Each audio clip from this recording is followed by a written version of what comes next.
Sorry guys, this is like a three-part story here. My video on my camera's done it again. You have a software update and it keeps coming up when I'm trying to do my videos. So I saw 3 speedboats going across the water this morning with 3 men on it, speeding across the riverside. Walked around the riverside, past Costa Coffee, onto the field. There was a small young lady with a black cap on and a white t-shirt and a blue pair of shorts, and she had 2 bigger dogs than mine. I've got a Chihuahua, so there was a small double of me on the field with 2 large dogs, and she spent a bit of time talking to a chap in a white t-shirt. I spoke to one woman this morning who spoke to me and went morning, and I went morning back. I didn't speak to any men on the field. I was walking Max and I was doing my keep fit exercises, guys, and what I do is my little jumps for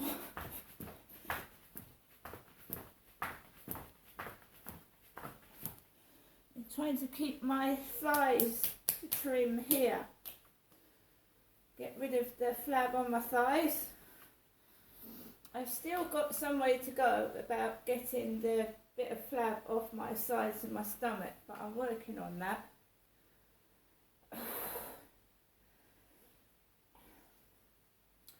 Last night I had messages off Facebook dating, but it's the same old story. They just want pictures. Pictures. They don't want to meet me, they just want pictures. And I'm very dubious as to dating someone online. In the past I've dated a few men off of dating sites and they've turned out to be absolute disasters and have done my health worse than good. So I'm very sorry. When someone asked me last night did I want to drink, I like to get to know somebody first. And I hadn't even spoke to them or met them outside. And when it's night time and someone asks you for a drink, it can be a bit dubious.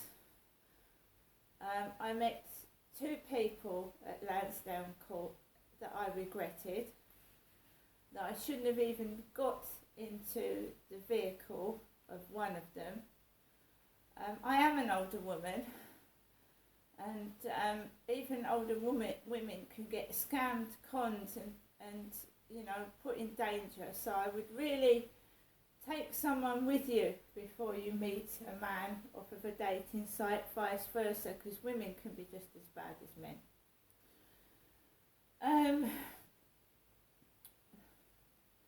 You see, you can't tell over the phone what somebody is like. They might have a smooth, suave, sophisticated voice and turn out to be a right animal.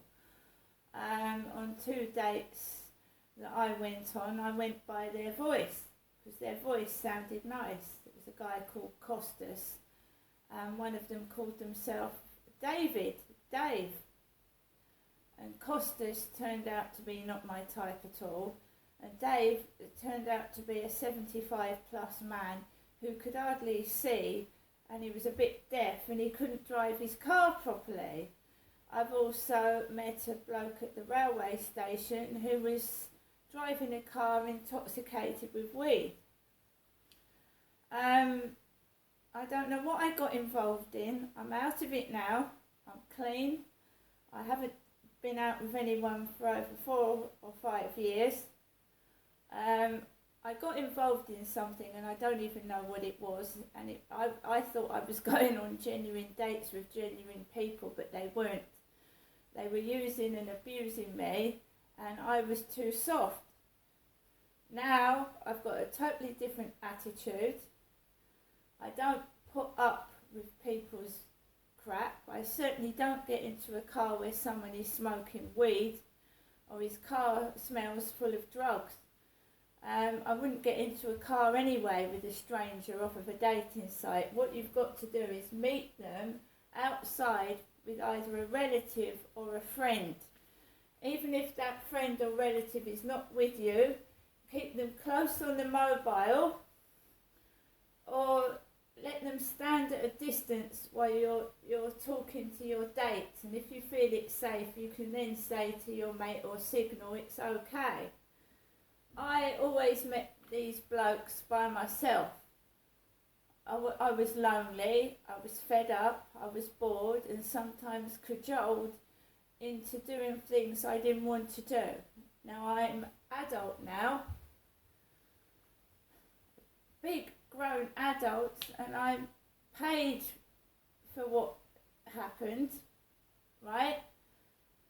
I've paid my dues, and now I just want to be left alone for the rest of my life to do what I want to do, to meet who I want to meet, and if I want to have a relationship, to choose who I have a relationship with. It's not anybody else's decision but mine.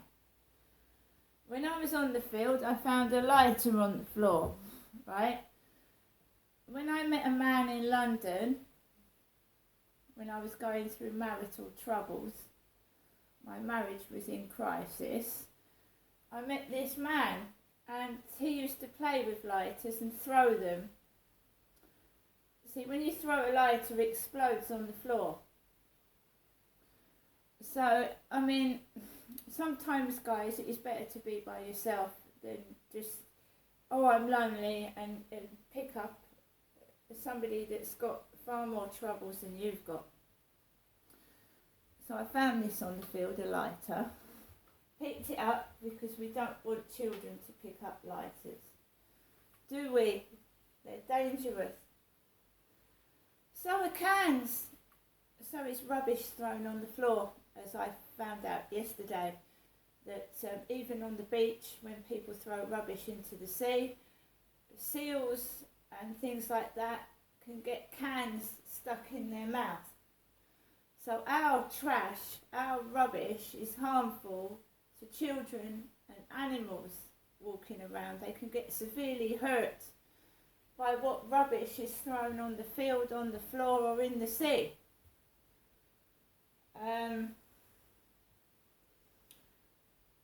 So guys, today I'd rather be safe, and I wouldn't say I'm lonely. I've got Max, he's a godsend, you know, he gets me outside, and you know, he gets me meeting people because he's a cute little dog, isn't he?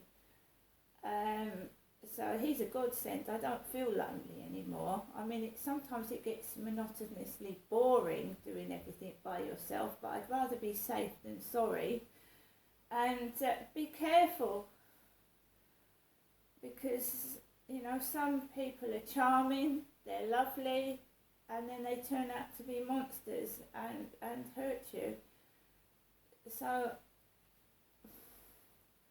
I might appear to be boring, I might appear to not do very much, but then you've got to think, well, do I want to be safe, or do I want to put myself in danger with people I don't know? Now, it's very, very easy when you're on your own to say, fuck it, I'm going to go to the pub, I'm going to get pissed, and then you end up either in a prison cell overnight, or you end up in hospital taking an overdose and of drink and drugs. So I know it hasn't happened to me, fortunately, but I have felt so shit, especially when I've met a crappy date who's treated me like shit, then driven off and then just dumped me in the dark to do something silly, but not anymore. See, last night, you know, all they want is dirty pictures, because guys can sell them online. They can make money from porn and your pictures. They can also blackmail you and say, oh, you know, when you exposed yourself to me on webcam, well, I took photographs of that, and I'm going to plaster them all around the place. And do you know that was done to me about 20 years ago? Do you know what I said to them? I said, well, nobody knows who I am, so go ahead, you know, plaster all the pictures and the video footage around the place. I don't give a shit, mate. And never heard anything since. It did piss me off, it did upset me, and for a while I was frightened, but then they're just an animal. I blackmailing animal that needs to go to prison. But guys, be proud of your body and don't let blackmailers win, because that's their whole point, of frightening you into giving them money by blackmailing you. Just tell them to shovel it. And that's what I did 20 years ago, tell them to shovel it. And last night, can I have pictures? Can I have more pictures, please? Thinking that I'm stuck in my flat with nobody and I'm going to give them filthy pictures. I don't think so. Kiss my posterior. Guys, have a great weekend. Stay fit, stay well, keep safe, and be you. Because people's opinions are theirs and theirs alone, and they shouldn't affect you. Now, I went outside today feeling a bit shitty when I woke up this morning, but I just took it slow, took it easy. If people want to speak, they'll speak. If they don't, they don't. And don't worry about it, because I don't worry about it anymore. It's a lovely day. I go out by myself. I sit in coffee shops and have cups of tea and coffee by myself. Nothing wrong with that. Nothing wrong with that at all. Hopefully, people will get fed up of annoying me and move on to something else to occupy in their tiny brains. See you later.